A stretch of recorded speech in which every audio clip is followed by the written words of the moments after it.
Assalamualaikum warahmatullahi wabarakatuh. Perkenalkan, saya Sulastri Mulyana dari MTS Negeri 1 Mataram.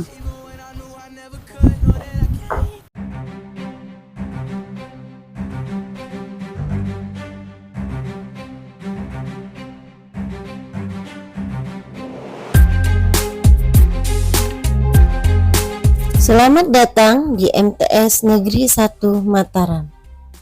Madrasah tempat saya belajar dan mengajar. Pada kegiatan pembelajaran kali ini, saya akan menggunakan model pembelajaran Project Based Learning. Project Based Learning merupakan model pembelajaran yang menggunakan proyek atau kegiatan sebagai sarana pembelajaran untuk mencapai kompetensi sikap, pengetahuan, dan keterampilan yang dicapai peserta didik. Model pembelajaran ini menggunakan masalah sebagai langkah awal dalam mengumpulkan dan mengintegrasikan pengetahuan baru berdasarkan pengalamannya dengan beraktivitas secara nyata dalam kehidupan.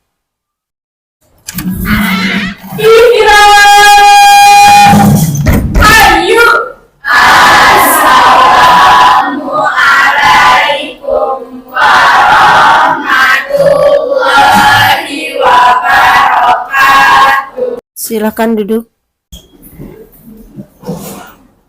Apa kabar anak-anak?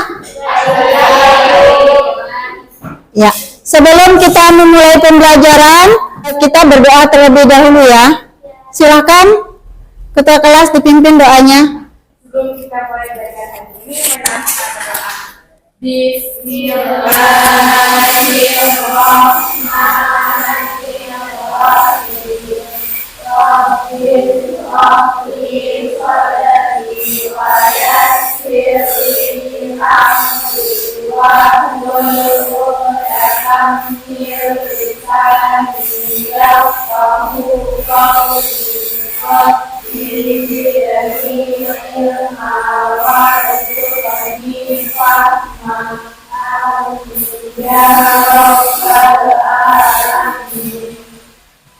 Ya, kemarin kita sudah menyiapkan proyek terkait volume kubus dan balok ya. Sudah jadi semuanya?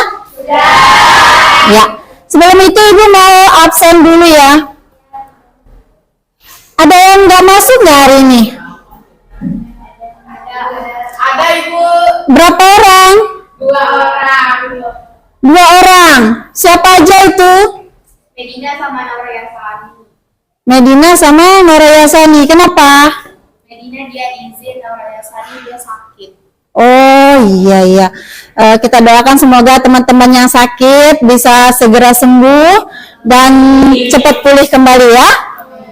Bagaimana proyeknya, sudah selesai semua? Iya. Sekarang kita akan mempresentasikan proyek terkait dengan volume kubus dan balok. Tapi sebelumnya pada pertemuan sebelumnya kita sudah merancang proyek ini ya. Proyek ini kita sudah rancang sedemikian rupa. Ada yang masih ingat kita ngapain aja sih kemarin itu? Ya, yang pertama kemarin kita sudah menganalisis masalah terkait volume kubus dan balok ya. Yang kedua kita juga sudah mendesain proyeknya mulai dari membagi kelompok. Ini sudah duduk sesuai kelompok masing-masing? Sudah ya, alhamdulillah. Kemudian kita juga sudah menyusun rencana pembuatan proyek mulai dari membagi tugas di antara masing-masing kelompok, siapa yang beli bahan, siapa yang ngukur, siapa yang ngitung, itu sudah semua ya. Ya, ada banyak manfaat kita belajar volume kubus dan balok. Yang pertama, lihat ini, mungkin nanti ada yang jadi pedagang ya, tapi pedagang dalam skala besar ya, skala besar. Nanti kalian bisa menghitung ada berapa sih kotak susu yang bisa dimasukkan ke dalam kardus ini, tanpa harus memasukkan satu per satu kubusnya ya, tanpa harus dimasukkan satu persatu, kita bisa hitung ini ya. Kemudian kita juga bisa menentukan berapa sih volume air yang dihabiskan. Kalau kalian punya kolam renang nih di rumah ya, berapa volume air yang dihabiskan untuk mengisi penuh kolam berenang tersebut. Nah, saya menentukan, kalau kolam renang saya ukurannya segini, airnya habisnya segini, berarti saya bayar airnya sebulan segini. Bisa itu. Karena kan ada hitungannya dalam per kubik itu ya, di PDAM itu sekian bayarnya. Jadi kalian bisa hitung sendiri. Kebanyakan nih kecilin aja ya anunya. Kolam renangnya bisa itu ya. Jadi ada banyak manfaatnya dalam kehidupan sehari-hari ya. Manfaatnya ini juga ada kompetensi dasar yang harus kita capai pada pertemuan kali ini, yaitu yang pertama, membedakan dan menentukan luas permukaan dan volume bangun ruang sisi datar, yaitu kubus, balok, prisma, dan lisma. Tapi pada pertemuan ini khusus ke kubus dan balok ya. Kemudian yang kedua, menyelesaikan masalah terkait dengan luas permukaan dan volume bangun ruang sisi datar. Ini kompetensi dasarnya. Sedangkan nanti tujuan pembelajarannya atau indikator pencapaian kompetensi kita pada pertemuan kali ini, yang pertama adalah menyelesaikan masalah sehari-hari terkait volume kubus. Yang kedua, menyelesaikan masalah sehari-hari terkait volume balok. Yang ketiga, mempresentasikan informasi terkait menyelesaikan masalah kontekstual yang berkaitan dengan volume kubus. Yang keempat adalah mempresentasikan informasi terkait masalah kontekstual yang berkaitan dengan volume balok. Dan yang terakhir kita mengevaluasi ya, mengevaluasi masalah terkait volume kubus dan balok. Ini adalah indikator yang akan kita capai pada pertemuan kali ini. 3 hal yang akan Ibu nilai seperti biasa. Yang pertama apa? Penilaian pengetahuan. Apa itu pengetahuan? Kemampuan kalian menyelesaikan soal, menjawab soal. Nanti ada uji kompetensi, Ibu akan share soalnya di grup. Nanti bisa dijawab lewat Google Form ya. Yang kedua, ada penilaian keterampilan, yaitu nanti presentasi kalian di depan. Mempresentasikan proyek kalian, bagaimana kalian berkomunikasi, bagaimana kalian menyampaikan masalah, bagaimana kalian menanggapi, dan siapa yang bertanya, itu semua nanti akan dinilai ya. Kemudian yang terakhir adalah penilaian sikap. Ini Ibu nanti pakai observasi ya. Dalam kelompok ini siapa aja sih yang sering bertanya, berdiskusi, memberikan masukan, aktif, pokoknya semuanya dinilai ya. Tanggung jawabnya, disiplinnya. Nah, semua sudah duduk sesuai kelompoknya masing-masing. Kita ulang kembali, kemarin ada video masalah yang kita tonton, yang sudah kalian selesaikan lewat proyek ini. Kita ulas kembali ya, biar ingat. Ya, silakan ditonton.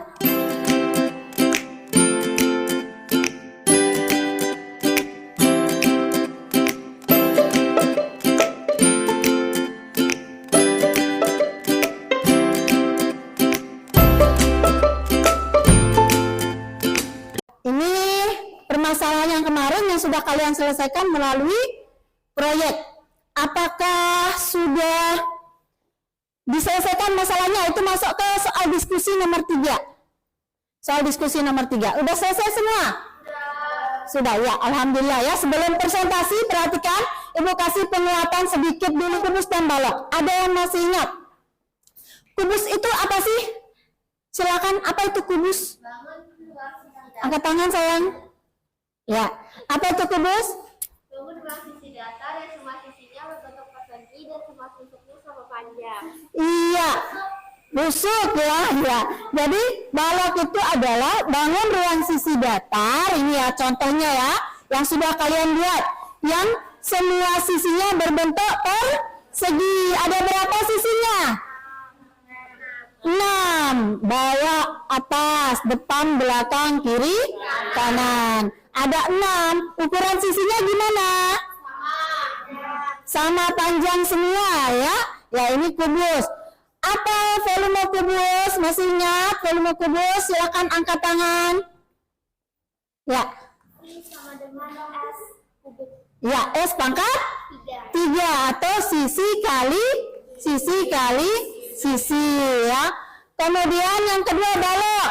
Balok itu adalah bangun ruang sisi datar yang sisi-sisinya dibuat oleh 3 pasang persegi panjang dengan ukuran yang berbeda. 3 pasang maksudnya ini depan belakang sepasang ya. Ukurannya sama. Atas bawah ini sepasang persegi panjang. Sama nggak ukurannya? Sama, tapi dengan yang ini beda ya. Kiri kanan juga sama semua ya. Jadi ada 3 pasang persegi panjang dengan ukuran yang berbeda. Itu balok. Sekarang apa sih rumus volume balok? Ya. rumusnya itu panjang kali lebar kali tinggi. Iya, panjang kali lebar kali tinggi itu rumus volume balok. Nah, sekarang kita lanjut. Sudah siap presentasi semuanya? Kelompok 1. Assalamualaikum warahmatullahi wabarakatuh. Waalaikumsalam warahmatullahi wabarakatuh. Jadi kami dari kelompok 1 akan menyampaikan hasil dari diskusi proyek kami tentang volume kubus dan balok. Pertama, anggotanya ada Lumiania Meradewi, saya Nadia Aulia Putri, Tiffany Fitri Amalia, Naila Aurelia Salma, dan Lana Alifta Syahida. Mari kita mulai dari depan 1.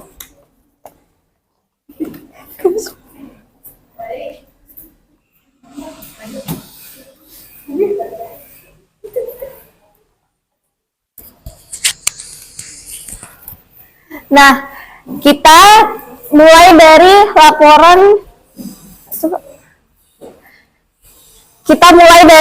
hasil proyeknya. Ini jadwal pelaksanaan proyek yang telah kita lakukan. Lanjut. Nah, laporan hasil proyek tahap pelaksanaan kegiatan 1 dengan soal Andi ingin membuat balok dengan volume 648 cm3.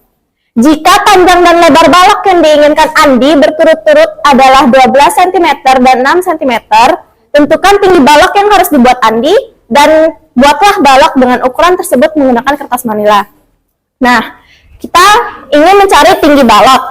Pertama, yang diketahui itu sudah diketahui volume balok 648 cm3, panjang balok 12 cm, lebar balok 6 cm.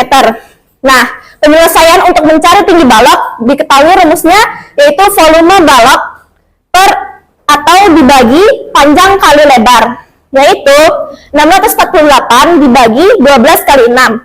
Nah, hasilnya 648 dibagi 12 kali 6 hasilnya 72, mendapatkan hasil 9 cm. Nah, dari balok yang kita buat hasilnya seperti ini dengan panjang 12 cm, tinggi 9 meter, dan lebarnya 6 cm. Kita buatnya hasilnya seperti ini. Ya, silakan. Jadi saya mau nanya, apakah saat kamu mengukur menggunakan pasir hasil tepat seperti perhitungan dengan menggunakan rumus volume? Jawabannya iya, karena pengukuran yang pas dan tepat itu pada saat membuat kubus dan balok dengan menggunakan kertas manila, maka hasilnya akan sesuai juga. Nah, terus tapi jika pengukurannya kurang akurat, maka hasilnya ya tidak akan sesuai juga. Gitu. Bagaimana? Gue mau kasih penjelasan sedikit tadi terkait pertanyaan-pertanyaan yang muncul selama presentasi ya. Yang pertama tadi ada yang nanya, Ibu kalau hasilnya pasir yang dimasukkan ada kurang atau lebihnya gimana ya?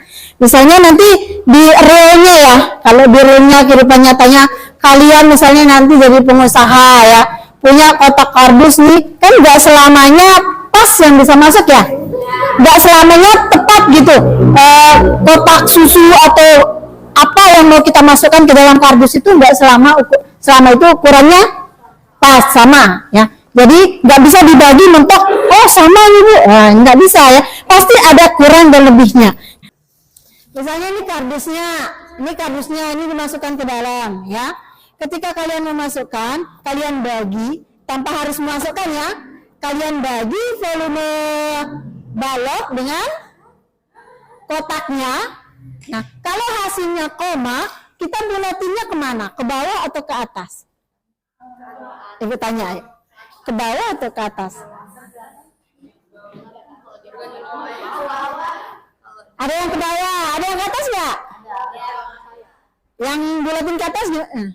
Ya, kalau bulatin ke atas maksa jadinya. Paham nggak maksud ibu? Misalnya ini tinggal sedikit nih ya, masih kosong, ada ruang sedikit, tapi kalian paksakan, saya mau bulatin ke atas, tambah lagi satu, biar perlu maksa, jadi meledak, meledak jadi ya. Apa sih namanya?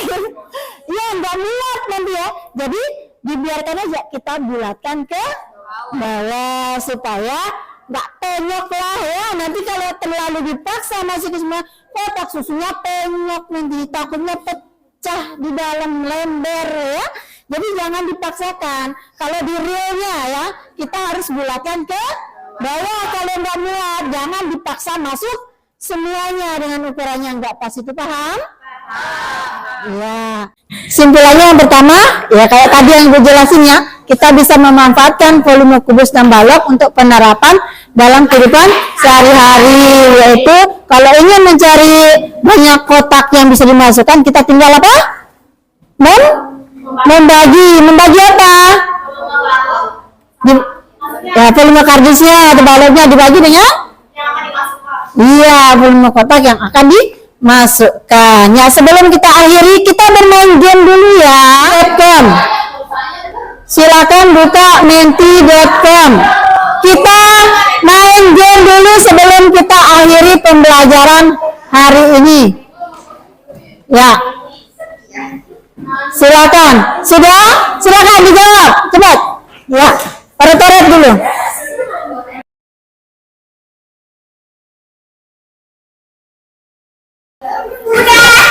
Sudah. Berapa ketemu jawabannya? Di rumah ada PR, ibu sudah siapkan melalui Google Form. Sekarang ibu kirim dan kalian harus jawab ya. Kerjakan di Google Formnya. Nilai maksimalnya 100, ada 5 soal. Nilai maksimalnya 100, per item itu 20. Jadi jangan lupa dikerjakan. Ya, kita refleksi dulu. Senang nggak belajar hari ini? Senang nggak sama medianya? Media apa yang paling kalian sukai? Mentimeter. Kayak sebelumnya Menti ya. Mentimeter, suka dengan belajar mentimeternya ya. Sudah, perhatikan. Ya sudah, kalau gitu jangan lupa di rumah kalian harus tetap belajar walaupun sudah nyampe rumah ya. Belajar, dikerjakan tugas-tugas yang ibu berikan ya. Paham? Ada pertanyaan nggak sebelum ibu akhiri pertemuan hari ini? Tidak ada. Semua sudah paham? Iya. Lain kali kita bikin proyek-proyek begini lagi ya, biar ada dikerjakan di rumah ya. Iya. Setelah kita belajar, marilah kita berdoa para Pak Joyce. Bismillahirrahmanirrahim. Subhanakallahumma wa bihamdika asyhadu an la ilaha illa anta astaghfiruka wa atubu ilaik. Hayu. Assalamualaikum warahmatullahi wabarakatuh. Waalaikumsalam warahmatullahi wabarakatuh.